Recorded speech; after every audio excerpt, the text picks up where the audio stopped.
open, open, hop, hop, open, hop, hop, open. Show that you listen to the music. Stop.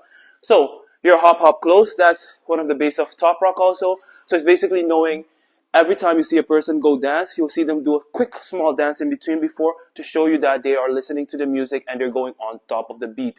If you're going off beat, it's very difficult for people to understand what you're doing. So the beat also really matters. So we'll do a hop, hop, cross. A hop, hop, cross is very simple. So you do hop, hop, cross. Bring it back. Hop, hop, cross. Back. 2 steps. Right leg. 2 jumps. Left. Hop, hop, cross. Hop, hop, cross. Open the arms here. Hop, hop, open. Hop, hop, open. Hop, hop, open. Hop, hop, open. Feel free with it. You don't have to be on the same spot. Be very free, very expressive, and big about what you're doing. Also look at your opponent's face. I have to remember that.